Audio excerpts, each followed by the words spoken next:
मुक्तीनंतरच भक्ती चालू होते। जोपर्यंत मुक्त होत नाही तोपर्यंत भक्ती मार्गाचे आचरण होत नाही। भगवंताला जाणल्याशिवाय भक्ती करता येत नाही। भक्तीनेच भगवत धामात प्रवेश मिळतो। जो भगवत धामात प्रवेश करतो तेव्हाच तो भगवत सेवेला युक्त असतो। कर्मयोग, ज्ञानयोग, अष्टांग योग किंवा इतर कोणत्याही योगाचे आचरण करून भक्ती साध्य होत नाही। योग्य सद्गुरूंच्या मार्गदर्शनाखाली भगवंताला जाणू तेव्हाच भक्ती आचरणात येते।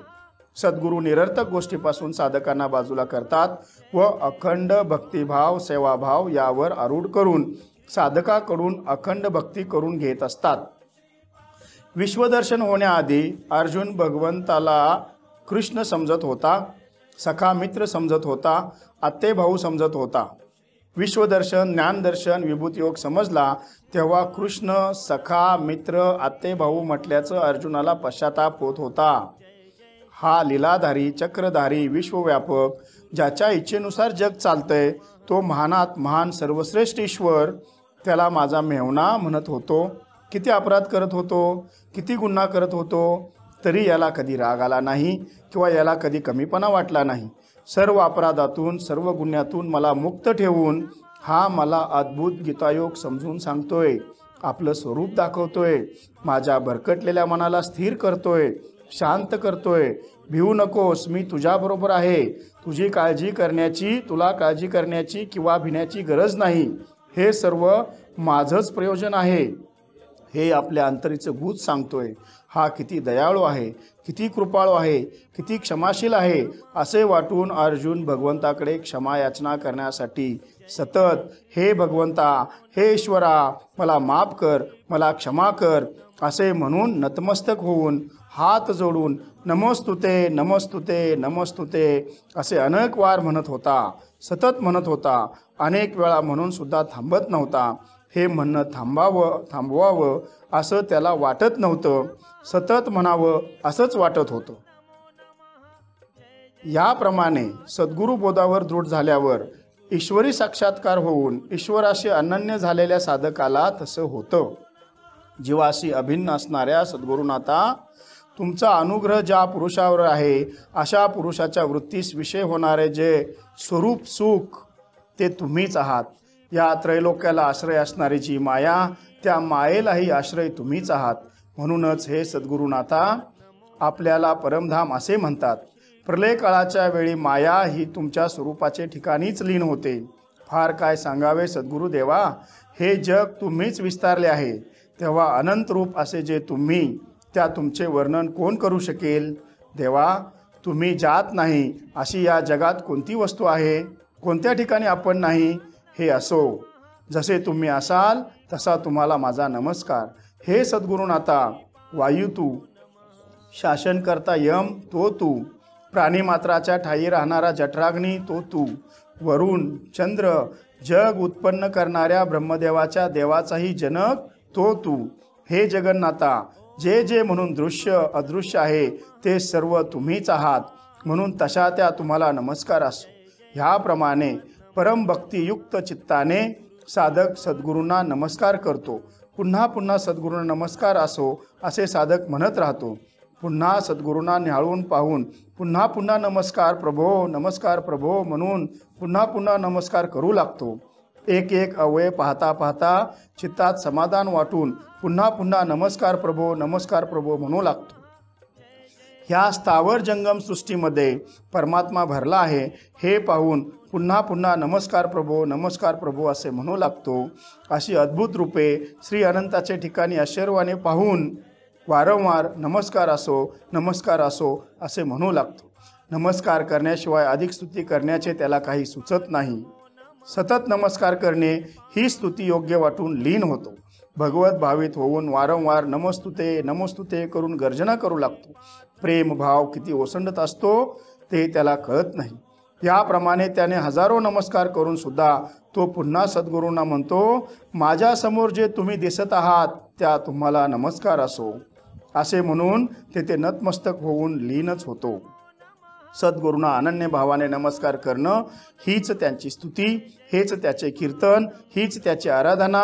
अशी आराधना करून साधक म्हणतो, नश्वर न म्हणजे नाही, न दिसणारा स्वर म्हणजे नश्वर, तोच ईश्वर अशा हे प्रभो, हे सद्गुरुराया, तुझा अंत पार लागत नाही. मी सहजासहजी तुला जाणू शकत नाही. तू मात्र मला सर्वांगाने सर्व भावे जाणतोस. कोट्यान कोटी अपराध माझे, तरीसुद्धा तूच मला सांभाळतोस. माझा योगक्षेम तूच चालवतोस. तू दयावान कृपाळू आहेस. तुला कोट्यान कोटी वेळा नमस्कार केला तरी नमस्कार करण्याची इच्छा थांबत नाही. उलट अधिकाधिक नमस्कार करावा वाटतो. तुला नमस्कार करण्यात उच्च कोटीचा आनंद मिळतो. म्हणून प्रभो तुला पुन्हा पुन्हा नमस्कार, पुन्हा पुन्हा नमस्कार. आता येथे लक्षात येतं का बघा, अर्जुन किंवा साधक जप करत होता की ध्यान करत होता? जप कसा करत होता? जप कशाचा करत होता? येथे अर्जुन आणि साधक अनन्य भावाने ईश्वर लीलेचा जप करत होते. त्याच्या दयाळूपणाचा जप करत होते. त्याच्या कृपाळूपणाचा जप करत होते. त्याच्या शांती क्षमाशील वृत्तीचा जप करत होते. साधकाची दुथडून भरून वाहणारी भक्ती पाहून सद्गुरू प्रसन्न होत होते. तशी दुथडी भरून वाहणारी भक्ती झाली पाहिजे. कोणतरी तर्कशुद्ध, तर्कवादी, पांडित्य, अतिविद्वान, शास्त्रपंडित म्हणेल विश्वदर्शन झाल्यावर तसं होईल. विश्वदर्शन, ज्ञानदर्शन, विभूतियोग समजून घेतला तर आपोआप तसं होतं. संचित निशेष होईल तेव्हा असं होणार आहे. सद्गुरू कृपेने संचित निशेष होत आहे. चिंता करण्याची गरज नाही. शरण म्हणजे समर्पण. जोपर्यंत भगवंताच्या स्वरूपाचे, कार्यपद्धतीचे ज्ञान व विज्ञान माहीत नव्हते तोपर्यंत अर्जुन भगवंताला फक्त मित्र, सखा समजत होता. पण ज्ञान व त्या ज्ञानाचं विज्ञान समजल्यावर तोच अर्जुन भगवंताला जे जे समजत होता त्याचा त्याला पश्चाताप होत होता. या परमोच्च परिपूर्ण परमात्म्याला मी जे काय समजत होतो तो प्रत्यक्षात कोण आहे? तो भगवंत म्हणजे साक्षात परब्रह्म अर्थात सद्गुरू आहेत. याचे विश्वदर्शन होऊन त्यांची कार्यपद्धती, कलाकुसरी, व्यापकता, लीला, ऐश्वर्य, सौंदर्य, यश, सद्गुरूंच्या पराशक्तीची जाणीव झाल्यावर, तो श्रीकृष्ण कोण आहे, कसा आहे हे समजल्यावर अर्जुन नतमस्तक झाला, म्हणजेच सद्गुरूंना समर्पित झाला. समर्पण म्हणजे इच्छा, आकांक्षा, स्वतःच्या जीवनाविषयी असणारा कल्पना, संकल्पना यांचा त्याग. कुरुक्षेत्रावर सिंहगर्जनेने गीता तत्व सांगणाऱ्या श्रीकृष्ण परमात्म्याला कोटी कोटी नमन. अर्जुनाला कृष्ण सखा वाटायचा. श्रीकृष्ण त्याच्याबरोबर राहायचा, जेवायचा, त्याला योग्य मार्गदर्शन करायचा. परंतु जेव्हा अर्जुनाला भगवंताच्या प्रयोजनाचं विराट दर्शन झाले तेव्हा तोच अर्जुन त्यांचा ज्यांना सखा समजतोय ते परमात्मा सद्गुरू आहेत. त्यांनीच त्याच्याबरोबर राहून त्याला सर्व अपराधातून मुक्त ठेवून गीता तत्व सांगितलं व भरकटलेल्या मनाला शांत केलं, प्रयोजन लक्षात आणून दिलं. तेव्हा अर्जुन परमात्म्याचे भक्तिभावाने चिंतन करू लागला. सद्गुरूंचे विचार आम्हाला भक्तीच्या अंतिम दिशेकडे घेऊन जाणारे आहेत. ते आम्हाला कवचाप्रमाणे संरक्षण देतात. जसं पृथ्वीच्या भोवती ओझोनचा थर पृथ्वीवरच्या जीवांना पोषक वातावरण बनवून घातक किरणापासून संरक्षण देतो, तसं सद्गुरू मार्गदर्शनाच्या कवचाखाली आम्ही सुरक्षित आहोत. साधकाला ज्ञानाचं विज्ञान समजावून घेण्यासाठी सद्गुरूशिवाय पर्याय नाही. अंतिम सत्याच्या दिशेने वाटचाल करायला शिकवणाऱ्या संत सद्गुरूंना नमो नमः. प्रकृती आणि परमात्मा यांच्यामध्ये एक सीमारेषा असते. जोपर्यंत व्यक्ती प्रकृती इच्छेच्या दबावाखाली आहे तोपर्यंत मायेच्या प्रभावाखाली वावरत असतो व जेव्हा प्रकृतीच्या प्रभावापासून मुक्त होतो तेव्हा साधक होऊन सद्गुरू कार्यक्षेत्रात प्रवेश करतो. इथं सद्गुरू, ईश्वर, परमात्मा, भगवंत एकाच अर्थाचे शब्द आहेत. शब्द वेगळे असले तरी वस्तू एकच आहे. साधकांनी आवर्जून लक्षात ठेवले पाहिजे, तरच परमलक्ष गाठता येते. जेव्हा साधक सद्गुरू कार्यक्षेत्रात प्रवेश करतो तेव्हा सद्गुरू त्याच्या हृदयाचा स्वामी होऊन आत्म्याला जागृत करून प्रेमळ भक्ताला योग्य मार्गदर्शन करत त्याच्याकडून योग्य कार्य करून घेत असतात. केवळ निमित्त मात्र होऊन साधक त्यांच्या संकेताच्या व आदेशाच्या इशाऱ्यावर चालत असतो. तेव्हा सद्गुरू आपल्या प्रेमळ व आवडत्या भक्तासाठी आपल्या दृष्टीने पाहत आपल्या स्वरूपापर्यंत पोहोचवत असतात. आपला प्रकृती भाव जात नाही तोपर्यंत आपण साधक नाही. आपल्याला नाम मिळालं, प्रबोध मिळाला म्हणजे आपण साधक झालो असे नाही, तर आपला प्रकृतीभाव गेला पाहिजे. म्हणजे मी कोणतरी डॉक्टर, वकील, ऑफिसर, गृहिणी, आई, मुलगा, बाप, सासू, सून, अजून काही, याही पुढे प्रवचनकार, कीर्तनकार, महाराज, मठाधिपती, अजून काही, मी ब्रह्म आहे असे म्हणणे हे सर्व प्रकृती भावात मोडते. या सर्व प्रकृतीच्या इच्छा आहेत, या इच्छेच्या दबावाखाली आहे.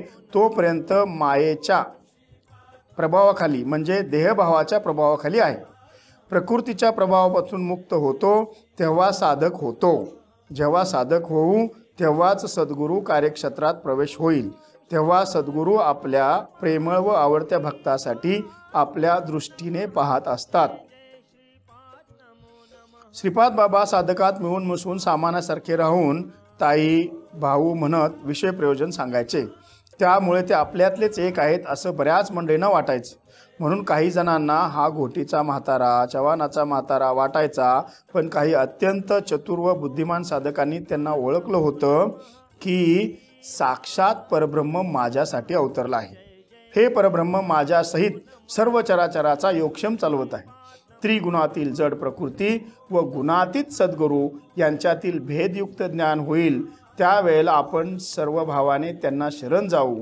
हे जेव्हा आपल्याला उमजेल तेव्हा प्रकृतीच्या प्रभावातून मुक्त होऊन सगळ्या भौतिक इच्छा आकांक्षा बाजूला पडतील व सद्गुरू सेवेत मग्न होऊ.